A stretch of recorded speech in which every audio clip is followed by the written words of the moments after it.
On February 16th, 2026, Secretary of State Marco Rubio arrived in Budapest for a joint press conference with Hungarian Prime Minister Viktor Orban. The visit came directly after Rubio addressed the Munich Security Conference and stopped in Bratislava, Slovakia. But the Budapest stop carried the most diplomatic weight and generated the most pointed questions. A CBS News reporter asked 3 questions that cut to the core of what this visit actually represented. Why isn't the U.S. conditioning its partnership with Hungary on reducing Hungary's deep ties with China? What happens if Orban loses the April election? And who's telling the truth about the Russian energy sanctions waiver? Hungary says it's indefinite. The U.S. says it was 1 year. What followed was one of the most revealing press conference exchanges of Rubio's tenure as Secretary of State. All right, well, let me start by answering that question. First of all, so everybody can be very clear. I've made this point repeatedly. I'll make it again. Under President Trump, it is our expectation that every nation on earth is going to act in their national interest. That's what nations are supposed to do. If the Prime Minister of Hungary does not act in the national interest of Hungary, he won't be Prime Minister for long. But who's going to act in the national interest of Hungary if their Prime Minister doesn't do it? If your government is not acting in your national interest, then who will?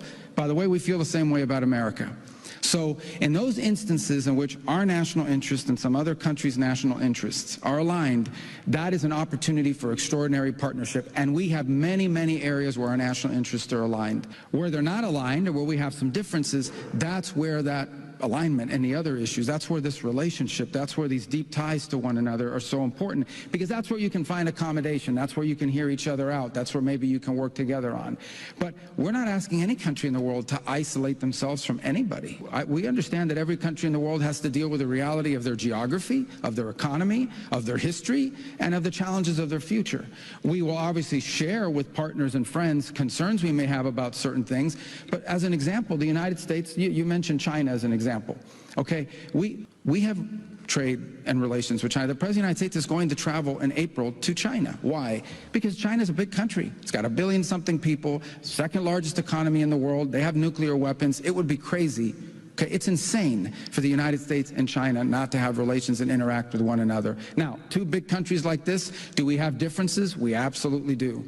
And we'll have to manage those differences. And some of those differences are things we've spoken very frankly and clearly and repeatedly about the fact that it is not good for the world. It's not good for anybody to rely on one country or one economy for 90% of anything, especially things like critical supply chains. This is a reality. We want to diversify supply chains around the world. We've spoken clearly about it. That's not an anti-China thing.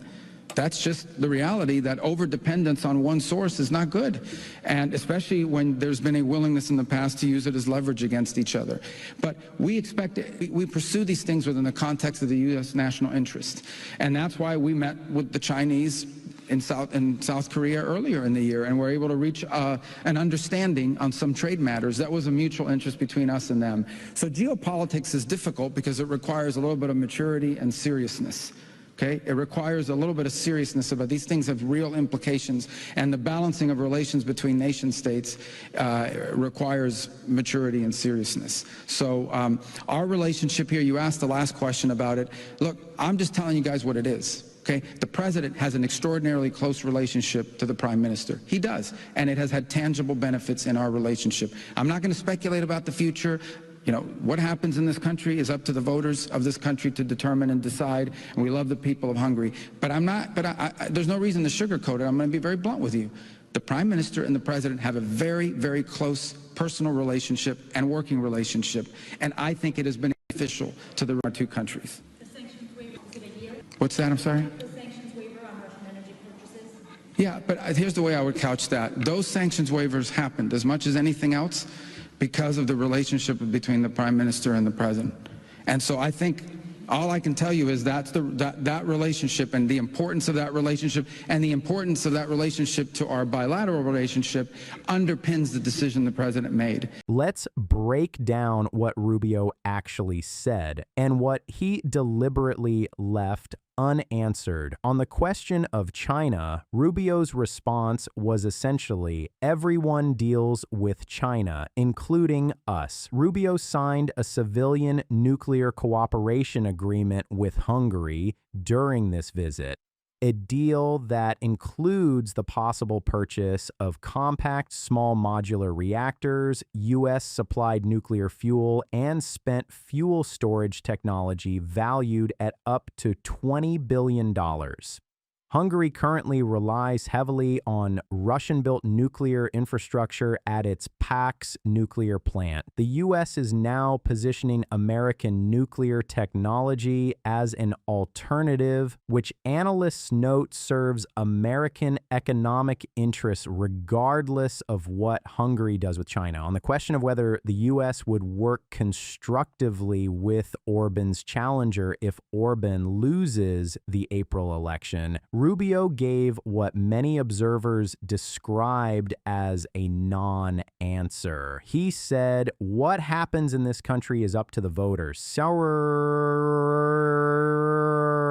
But notably did not say yes, the U.S. would engage constructively with whoever wins. Orban is currently trailing in most polls against opposition leader Peter Magyar's Tisza party, making this question more than hypothetical. Rubio told Orban directly that President Trump is deeply committed to your success because your success is our success. Language that critics argue constitutes explicit interference in a foreign election by an American Secretary of State. Then came the most revealing exchange of the press conference, the Russian energy sanctions waiver. Rubio's answer was extraordinary in its directness. He did not say the waiver was 1 year. He did not say it was indefinite. He said the waiver exists because of the relationship between the prime minister and the president, and that it will continue to underpin decisions as long as that relationship is a factor.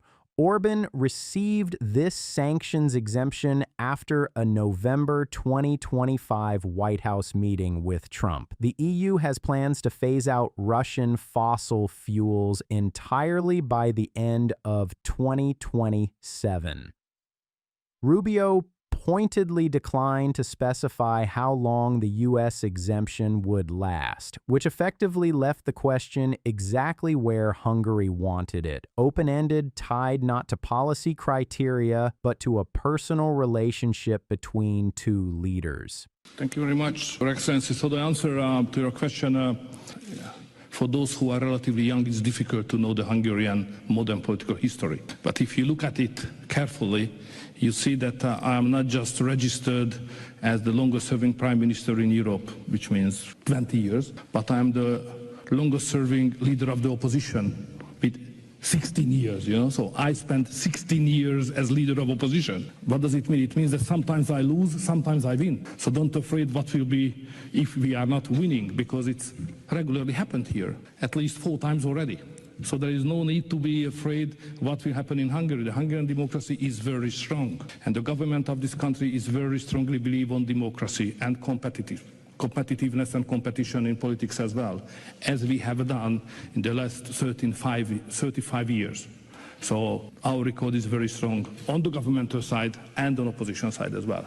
So government will be created after the election in Hungary based on the intention of the Hungarian people, and Hungary as a country will remain strong anyway. Orban's response to being asked whether he would accept electoral defeat was confident, almost dismissive. But notably, he didn't answer the direct question. He described his record of losing and winning across 35 years of Hungarian political life, pointed to his 16 years as opposition leader as proof of democratic credentials, and said, "Don't be afraid about what happens if Orban doesn't win." What he did not say was, "Yes, I commit to accepting electoral defeat." The question matters because of Hungary's track record. Orban and his Fidesz party are facing their most serious electoral challenge since he retook power in 2010.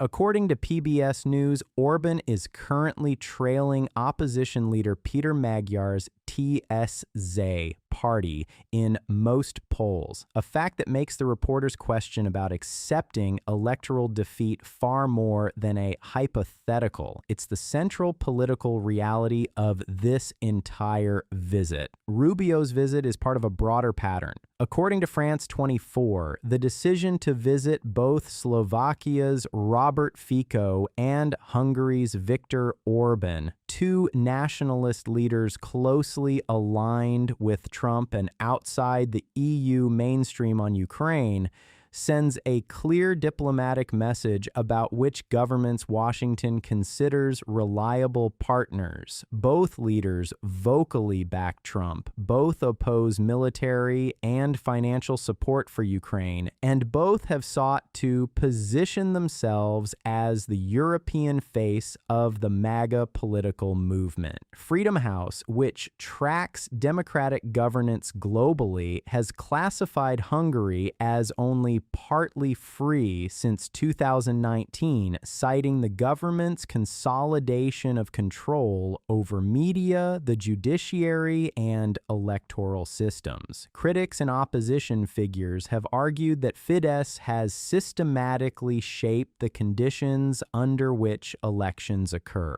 including gerrymandering, state media dominance, and campaign finance advantages in ways that make truly competitive elections structurally difficult. Supporters of Orban counter that he has won repeated democratic mandates from Hungarian voters and that external criticism of Hungary's democratic institutions reflects Western liberal bias rather than objective assessment. Orban also made a notable additional claim during this press conference, accusing Ukraine and President Zelensky of interfering in Hungary's elections because Zelensky has criticized Orban's refusal to provide military or financial support to Ukraine. According to ABC News reporting from February 16, 2026, Orban argued that Ukrainian opposition to his blocking of Ukraine's EU membership constitutes foreign interference in Hungarian domestic politics, framing Kyiv's criticism of Budapest as election meddling rather than a diplomatic dispute between neighboring countries. Rubio's presence in Budapest 2 months before a contested election, combined with Trump's social media posts praising Orban's phenomenal results and describing his success as America's success, has drawn sharp criticism from European officials who attended the Munich Security Conference the previous week. Critics argue the United States is now using diplomatic and economic tools to influence election outcomes inside NATO member states. The same behavior American officials have historically criticized when practiced by Russia or China. Supporters of the administration's approach argue the opposite, that the U.S. has every right to express a preference for governments that share its strategic interests, and that conditioning relationships on conformity to European liberal norms is itself a form of political interference. What's not disputed is what this visit represented. The Secretary of State traveled to a NATO ally's capital 2 months before a contested election, signed a $20 billion